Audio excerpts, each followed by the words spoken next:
무당 집딸이 검사가 됐네. 대단하다, 진짜로. 영자의 입에서 나온 그 말은 참으로 조용하고도 단정했습니다. 찻잔을 내려놓으며 살짝 올린 그 입꼬리는 영락없이 우아한 사모님의 모습이었지요. 하지만 수아는 그 목소리를 듣는 순간 가슴속 깊은 곳에서 차가운 소름이 돋는 것을 느꼈습니다.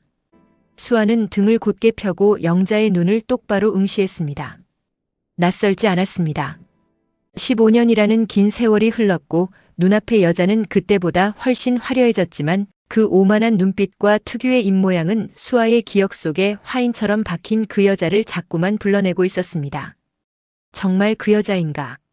우리 엄마의 인생을 짓밟고 사라진 그 영자가 맞는 걸까?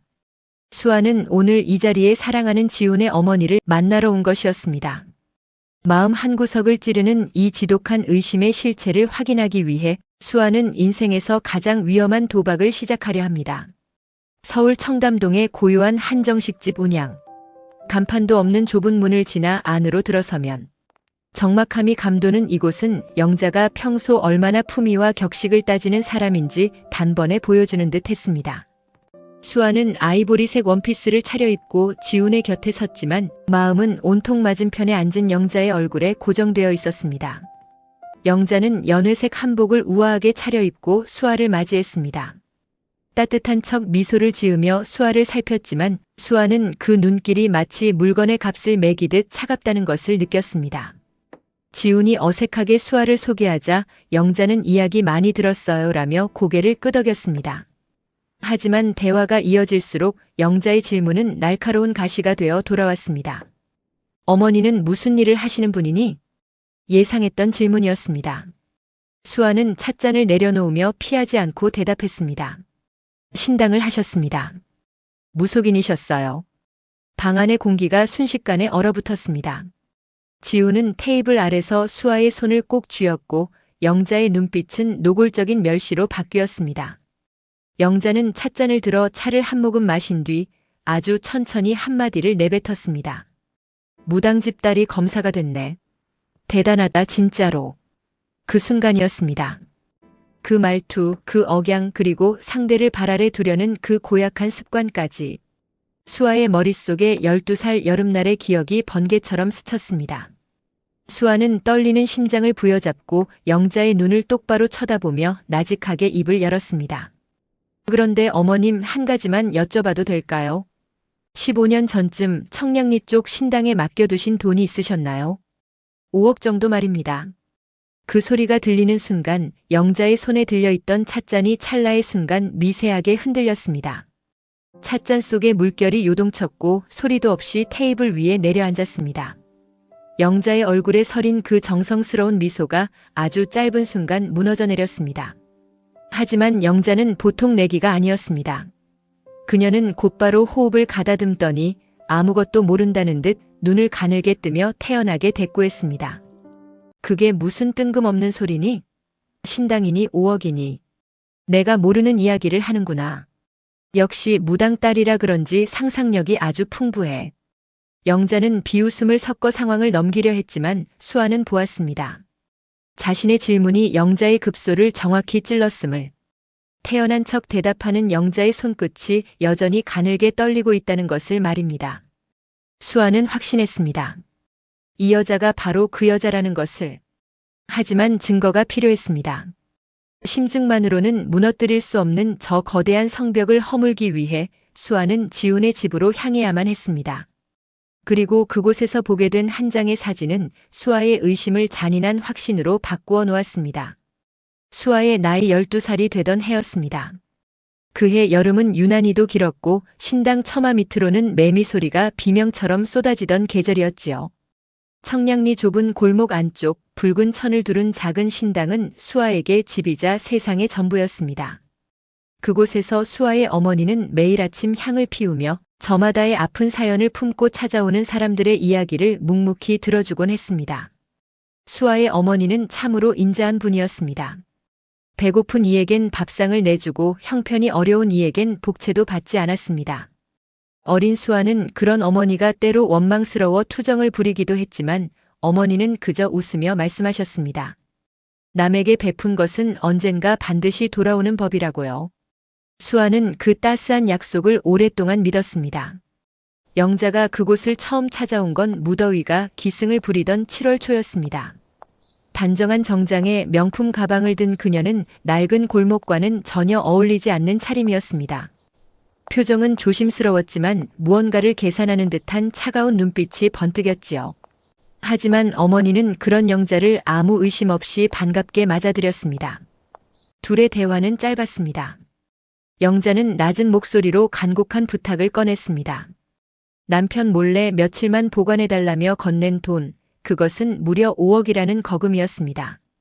어머니는 여자의 사정이 딱하다는 생각에 그 거짓된 말을 그대로 믿으며 고개를 끄덕여 주었습니다.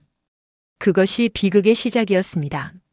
약속한 날이 지나도 영자는 나타나지 않았습니다. 열흘이 넘어가자 어머니는 불안함에 짓눌리기 시작했습니다. 그리고 보름째 되던 날 신당에는 난데없이 세무조사가 들이닥쳤습니다.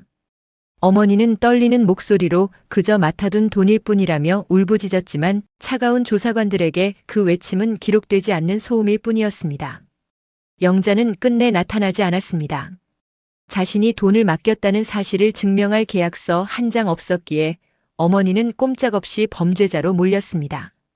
결국 신당은 그해 가을이 오기 전 조용히 문을 닫아야만 했습니다. 소문은 가혹했습니다. 사기꾼 무당이라는 낙인은 순식간에 골목을 휘저었고 수아는 학교에서 지옥을 맛봐야 했습니다. 아이들은 말을 섞지 않았고 짝꿍은 자리를 옮겼습니다. 억울하다는 말 한마디 꺼낼 곳 없는 외로운 시절이었습니다.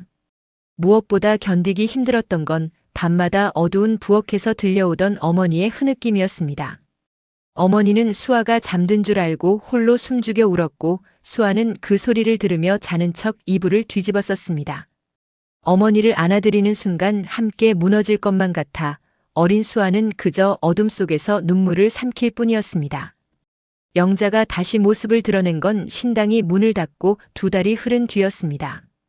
좁은 골목 앞으로 번쩍이는 검은 차 한 대가 소리 없이 지나가던 날이었지요.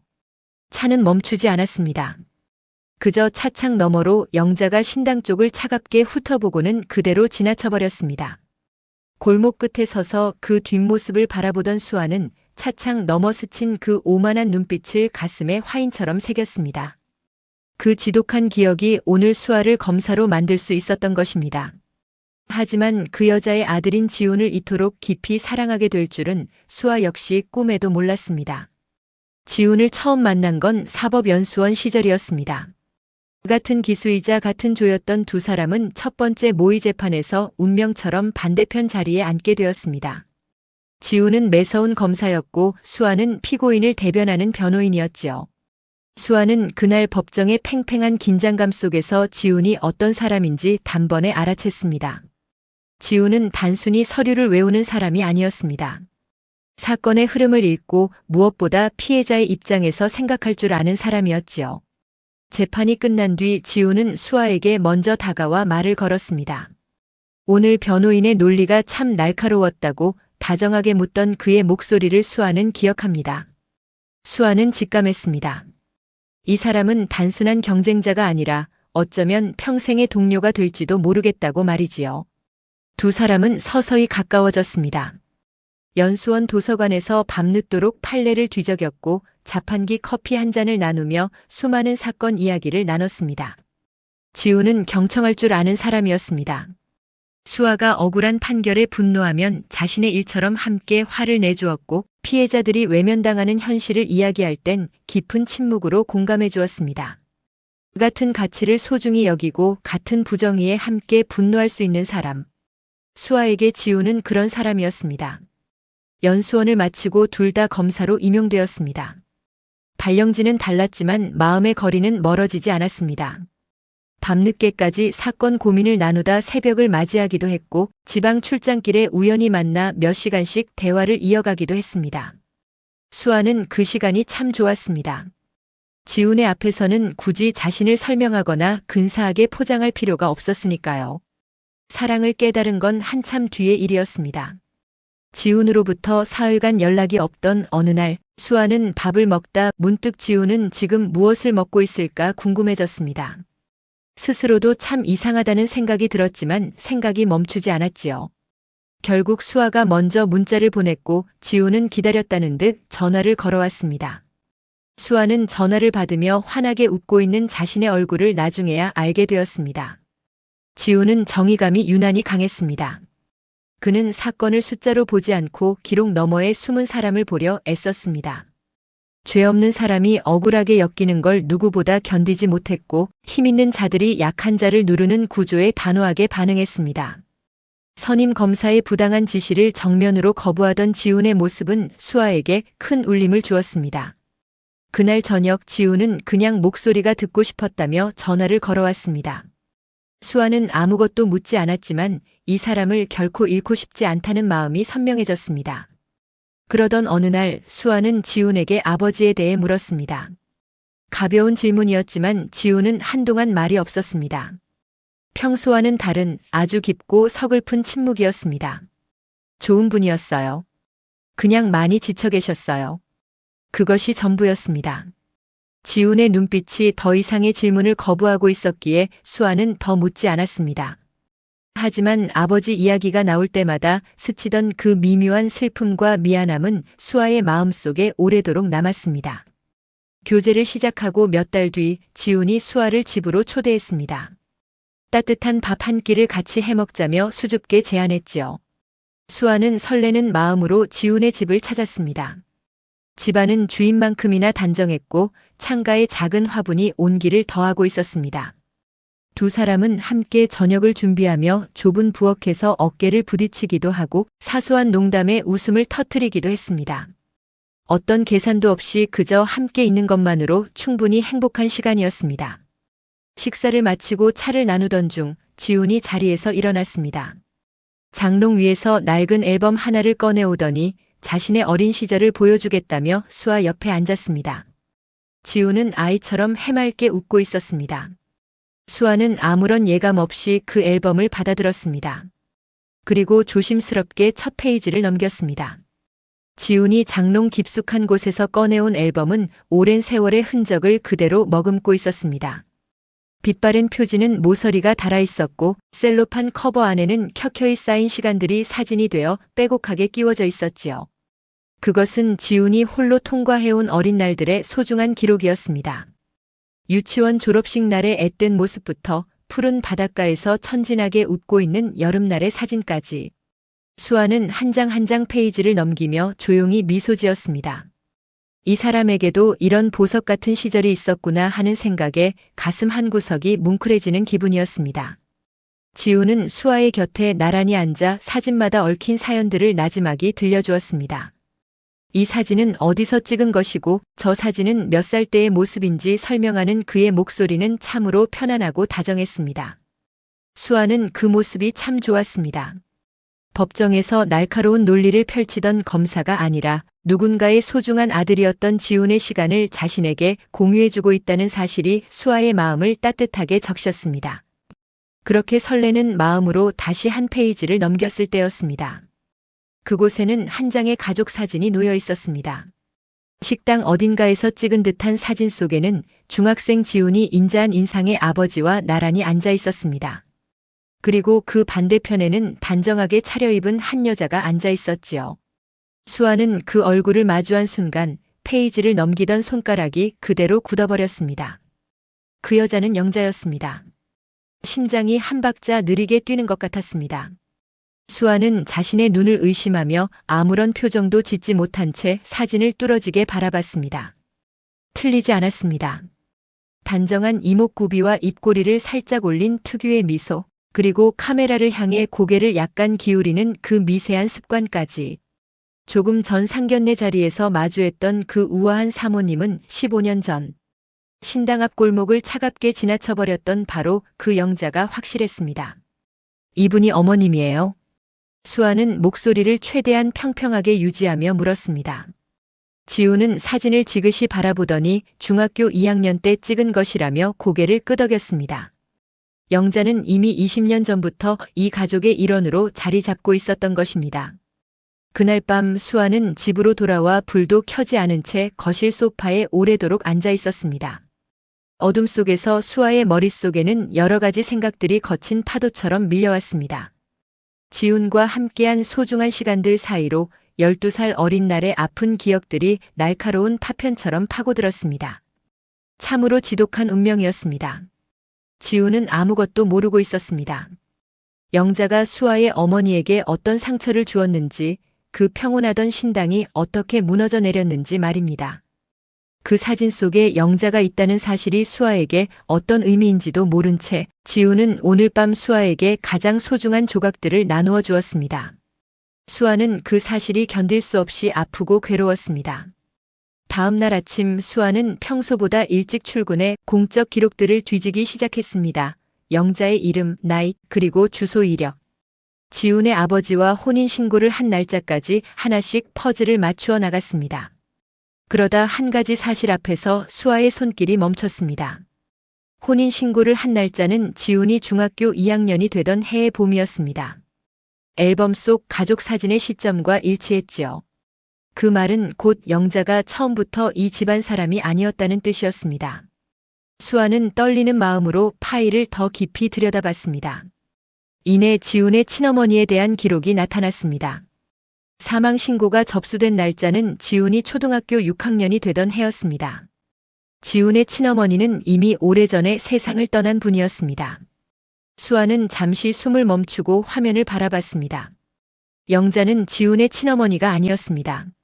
지훈이 가장 연약했을 시절 어머니를 잃고 아버지 곁에 홀로 남겨졌던 그 위태로운 시기에 영자가 들어온 것이었습니다. 상견례 자리에서 마치 지훈을 낳아 기른 생모처럼 당당하게 앉아있던 그 모습이 이제는 전혀 다른 의미로 보이기 시작했습니다. 수아는 지훈의 얼굴을 가만히 떠올려 보았습니다. 아버지 이야기만 나오면 머물던 그 깊은 침묵. 많이 지쳐 계셨어요 라며 말을 아끼던 서글픈 눈빛을 이제야 이해할 수 있을 것 같았습니다. 그 침묵 속에 얼마나 많은 외로움이 담겨 있었을지 수아의 가슴이 저릿하게 아파왔습니다. 영자는 지훈의 친어머니가 아니었습니다. 그 사실 하나가 수아의 마음속에서 새로운 결심의 불씨를 지피고 있었습니다. 수아는 사무실 모니터 화면에서 눈을 떼지 못했습니다. 차가운 불빛 아래 떠있는 영자의 이름 석자를 보며 그녀는 아주 오랜 시간 동안 기록들을 처음부터 다시 읽어내려갔습니다. 이번에는 감정을 모두 덜어내고 오직 숫자와 날짜, 이름들로만 이루어진 메마른 흔적들만을 쫓았습니다. 상견례 자리에서 본 화려한 사모님이 아니라 서류 속에 박제된 진짜 영자의 삶을 들여다보려 애썼습니다. 지훈의 아버지와 영자의 혼인신고일은 지훈이 중학교 2학년이 되던 해의 봄이었습니다.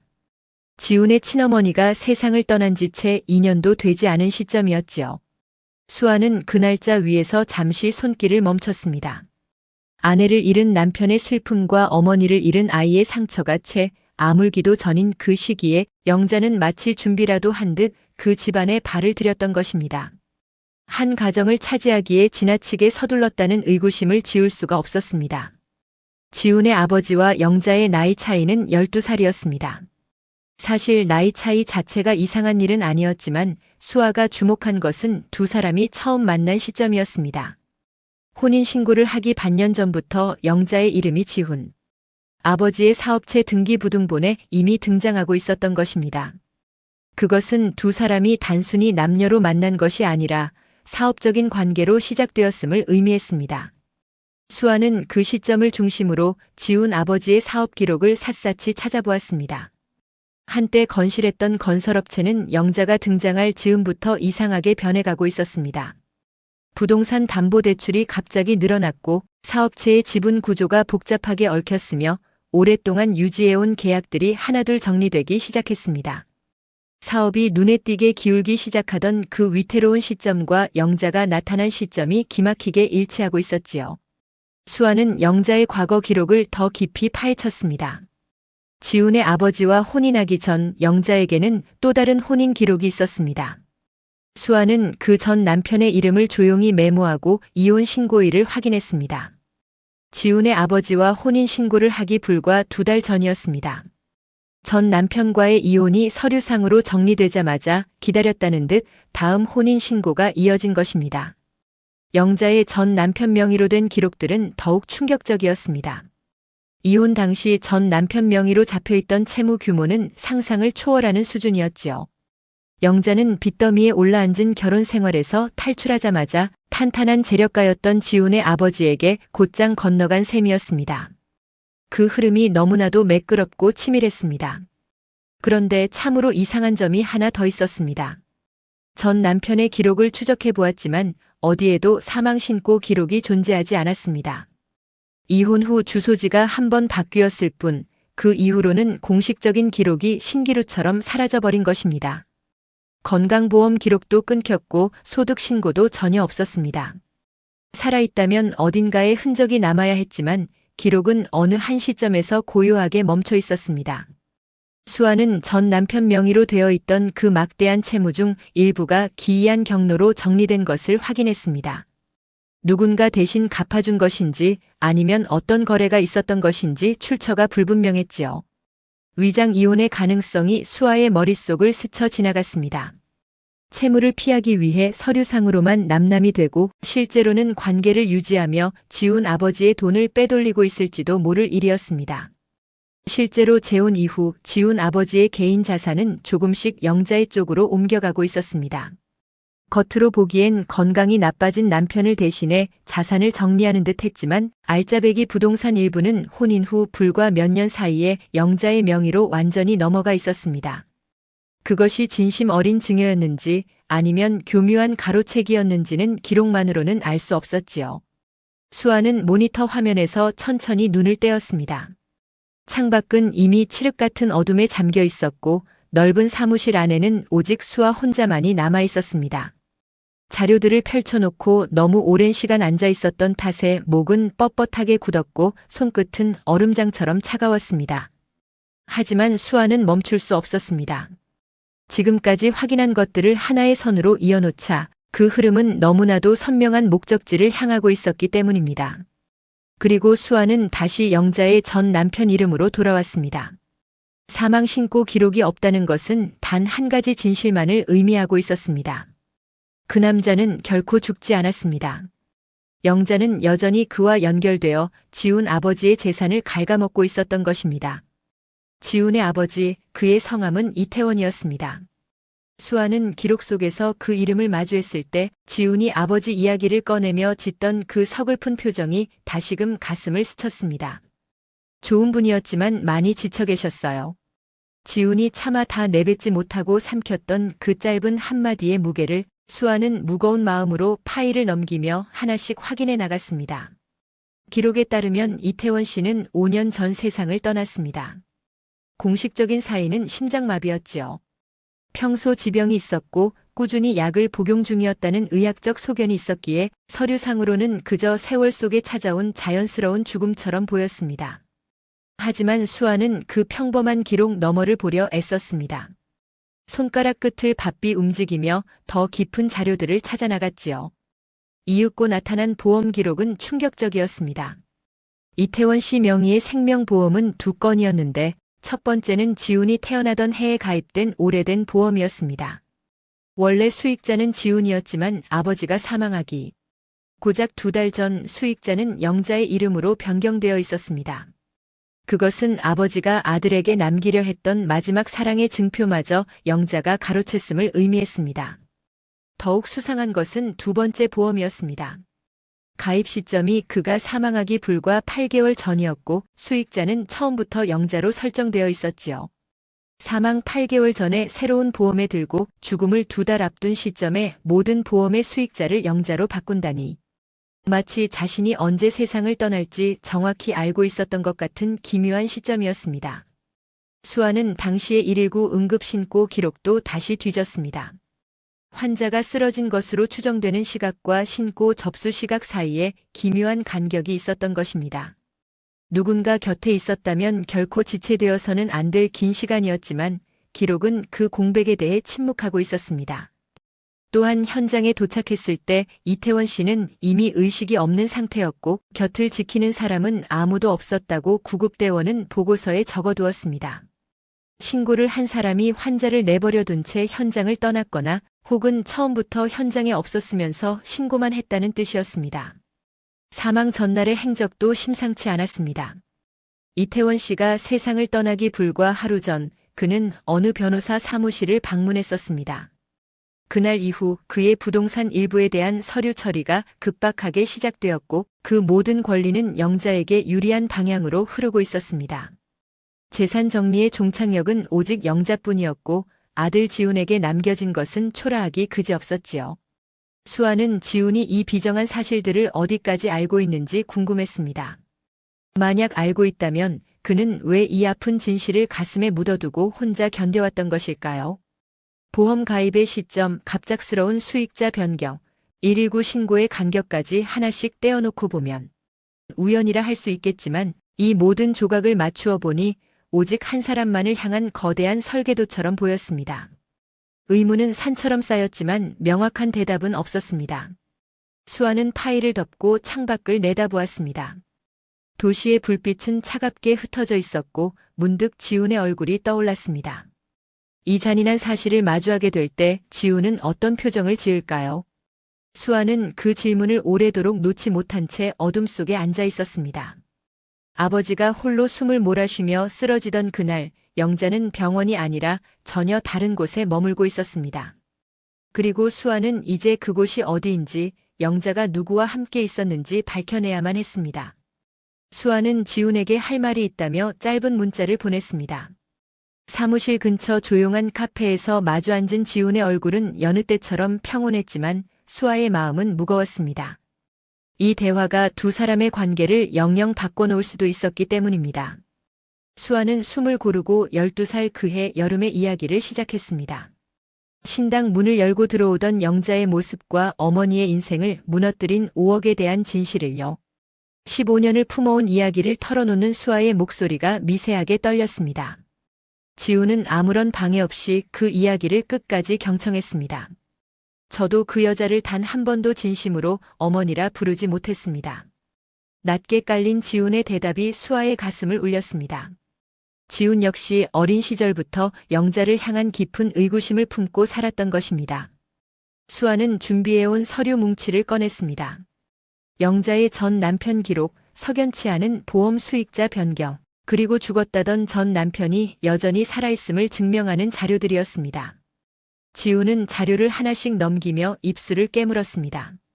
아버지가 세상을 떠나기 전 영자의 계좌에서 빠져나갔던 의문이 송금.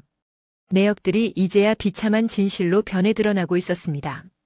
수아는 상견례 자리에서 5억 이야기를 꺼낸 것이 영자의 정체를 확인하기 위한 도박이었음도 고백했습니다. 지훈은 그런 수아를 말없이 바라보았습니다. 가혹한 운명 앞에서도 진실을 쫓아온 수아의 강인함에 지훈은 오히려 고개를 숙였습니다. 이제 진실을 바로 세워야 합니다. 더 이상 모른 척하지 않겠습니다. 지훈의 단호한 목소리가 정적을 깨뜨렸습니다. 두 사람은 이제 더 이상 연인이 아닌 같은 진실을 쫓는 공조자가 되어 영자를 마주하기로 결심했습니다. 열흘 뒤 수아가 정한 조용한 한식집에서 세 사람이 다시 마주 앉았습니다. 영자는 여전히 품위 있는 척했지만 수아를 바라보는 눈빛에는 감출 수 없는 불안함이 깃들어 있었습니다. 지훈은 영자에게 눈길조차 주지 않은 채 수아의 곁을 지켰습니다. 수아는 가방에서 서류 파일을 꺼내 테이블 위에 올렸습니다.